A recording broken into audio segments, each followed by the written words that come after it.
Right now, millions of Americans are sitting in cars they can no longer afford. Cars they overpaid for at historically elevated interest rates on loans designed to keep them trapped. And in 2026, those loans are detonating. Federal Reserve economists just confirmed that auto loan delinquency rates have hit a 15-year high, the worst since the year after the Great Recession. And if you financed a car between 2023 and 2024, there is a very real chance your loan is part of that number. And here's the twist nobody is talking about. The people falling behind aren't just paycheck to paycheck workers. Auto delinquency right now is broad-based, the New York Fed's own words, hitting across credit scores and income levels. This is a middle-class problem, and it was set up in 2023. I went from bankruptcy in 2007 to building multiple seven-figure businesses. I know exactly what it feels like when debt becomes a prison. Today, I'm breaking down exactly why the 2023 to 2024 loan vintage is exploding right now, and the exit strategies you need before it's too late. Let's get into it. Here's how we got here, and this is important because it didn't happen by accident. Back in 2023 and 2024, supply chain disruptions wiped out dealer inventory. So dealers did what dealers do. They piled on market adjustments, fancy talk for markups. We're talking $5,000 to $10,000 above sticker price, and people paid it. Average new vehicle transaction price climbed to around $48,000 to $50,000. Financed at 7 to 8% interest, stretched over 72 months. That's a $950 a month payment for a mid-sized SUV, and that was a normal deal. Now here's the math that should make your stomach drop.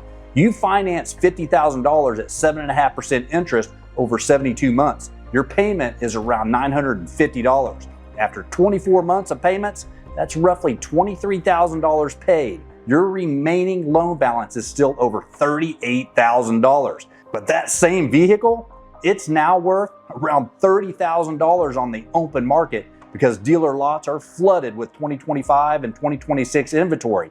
You are $8,000 underwater. You can't sell it without writing a check. Can't trade it without bleeding. Too expensive to keep. That's what I call a dead loan.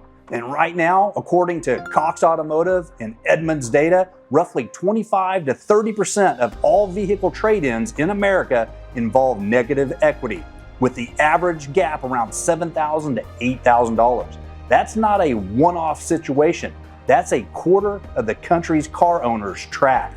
And here's the part that makes this specifically a 2026 crisis. Auto loans statistically hit their peak default risk around 24 to 36 months after origination, when financial fatigue sets in, warranties expire, and depreciation has done its worst damage. The massive 2023-2024 loan vintage is landing in that exact window right now. The bomb was always on a timer, and on top of the loan payment, full coverage auto insurance. According to data from Insurify and the Zebra, averages around $2,144 to $2,256 nationally in 2025 and 2026. That's roughly $180 to $190 a month. Still a meaningful chunk on top of your payment.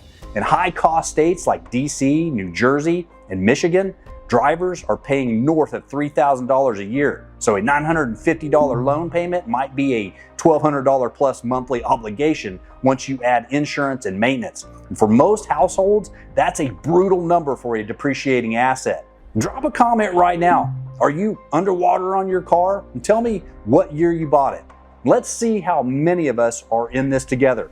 But here's something the financial media buried completely. There's a law signed July 4th, 2025 that could change your math entirely if you're thinking about exiting this loan. And most people have no idea it exists. The One Big Beautiful Bill Act, confirmed federal law, signed July 4th, 2025, Public Law 119-21, documented on IRS.gov, includes a provision called no tax on car loan interest. This is real. The IRS issued guidance on it December 31st, 2025. And here's what it does. Eligible taxpayers can deduct up to $10,000 per year in car loan interest through 2028. And it's above the line, meaning you can claim it even if you take the standard deduction. It directly reduces your adjusted gross income. On a $50,000 loan at 7.5% interest, you're paying around $3,100 to $3,200 in interest in year one alone. If you're in the 24% tax bracket, that's roughly $750 back in your pocket, real money. But here's the catch. Pay attention, it only applies to loans originated after December 31st, 2024. If you're trapped in a 2023 loan, you get nothing, zero. However, if you're thinking about exiting your dead loan and getting a replacement vehicle, here's what you need to know. The vehicle must be new, purchased for personal use, and final assembly must have occurred in the United States. Check your VIN using the NHTSA's free VIN decoder. And if it was assembled domestically, you're in. Income phases out above $100,000 for single filers and $200,000 for married couples filing jointly. Most analysts estimate real-world savings of $300 to $1,000 depending on your bracket and loan size. It won't erase your negative equity, but if you're already considering a move, it's a legitimate factor to build into your decision. Okay, but what if you're already behind? What if the repo isn't a hypothetical, it's a countdown? This is where most financial content abandons you. Not today. Here are 3 moves to make right now. Move number 1, call your lender before you miss a single payment. This is the most important thing in this entire video. Call before you're late. Bankrate confirmed this in December 2025. The best first move for any struggling auto borrower is to contact your lender immediately, because many lenders offer hardship programs or loan modifications that most borrowers don't even know exist. Here's the logic from the lender side. A bank would rather modify your loan than repossess a car and sell it at auction for 50 cents on the dollar. When you call before you're delinquent, you have maximum leverage. Once the account is flagged for collections, your options shrink fast. When you call, ask specifically for the loss mitigation or hardship department, not general customer service. Use those exact words. Ask whether they offer deferments, payment extensions, or hardship modifications. Policies vary by borrower and situation, but the conversation costs you nothing and could buy you months of breathing room.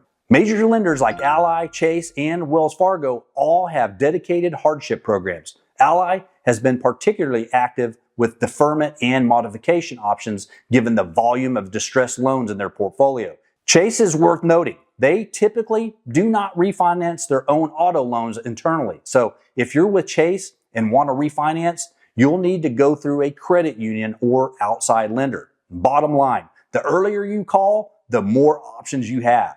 Don't wait until you've missed 2 payments and you're getting collection calls. That's playing defense. Call now and play offense. But what if a modification won't cut it? What if selling or restructuring isn't possible? There's still a right way to go down, and it saves you $1,500 to $2,000 in real cash. Let me show you. Move number 2, voluntary surrender, the smart way to go down. If repossession is inevitable, voluntary surrender is dramatically better than letting them come find the car. Here's the real talk. Both voluntary surrender and involuntary repossession damage your credit score significantly and stay on your report for 7 years. That part doesn't change either way. But an involuntary repo adds $1,500 to $2,000 in towing, storage, and skip tracing fees directly on top of your deficiency balance. That's money you'll owe in addition to everything else. Voluntary surrender cuts those fees entirely. More importantly, it gives you negotiating leverage on the deficiency balance. You cooperate, you call, you schedule a return time, you demonstrate good faith. That creates the foundation to negotiate the remaining deficiency down, often to 30 to 50 cents on the dollar, before it ever goes to a collections agency. And get that negotiated settlement in writing before you hand over the keys, not after, before. I learned this the hard way coming out of bankruptcy in 2007. When you're going down, how you go down matters. Don't make a survivable situation catastrophic by running from it. Move number 3, know your brand's market position before you make any move. This one is for everyone, whether you're selling, trading, or trying to negotiate your way into a replacement vehicle. Not all cars have the same market power right now. Inventory levels vary widely by brand, and that directly affects your trade-in value and your negotiating leverage. According to recent inventory reports, brands like Volkswagen, Chrysler, Jeep, and Ram are sitting on massive dealer inventory. In some cases, over 100 days of supply. Dealers with those brands are under intense pressure to move metal and are offering significant discounts and low subvented interest rates on leftover 2025 models. If you own one of those vehicles, your trade-in value is being suppressed right now by that same market saturation. You need to know that going into any negotiation. On the other side, Toyota and Honda consistently maintain lean inventory and near MSRP pricing. If you own a Toyota, you're in a stronger trade position than someone with a Jeep. Before you walk into a dealership or pick up the phone to call your lender, look up your vehicle's current market value on Kelley Blue Book or Edmunds. Then look up what dealers in your area are paying for that model on trade. That 10 minutes of research changes every conversation you'll have. Here's the bottom line. That 2026 auto debt wave is the predictable result of peak prices, peak interest rates, and peak default probability all arriving at exactly the same moment. Auto loan delinquencies are at a 15-year high, according to Federal Reserve economists. Roughly a quarter of all trade-ins are underwater. And the 2023-2024 loan vintage is right in the middle of its peak default window right now. But you have options, and the difference between those options is almost entirely about how quickly you act.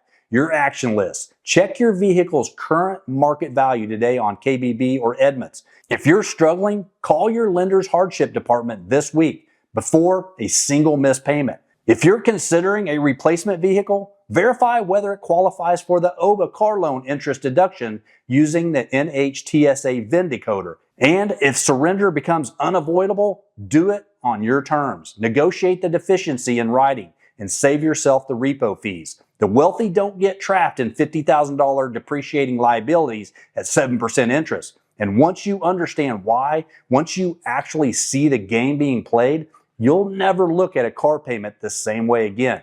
A car is not an asset, it's a tool. And in 2026, treating it like one might be the most important financial decision you make all year. If this gave you value, smash that like button. It gets this in front of the people who need it before it's too late. Hit subscribe and turn on notifications because we are tracking these shifts in real time and I want you on the right side of this. And check out this next video because the auto debt trap is just one piece of a much bigger middle class picture. Stay disciplined, stay informed, and remember, wealth is built in the boring middle, not the exciting headlines. Peace be with you and see you in the next one.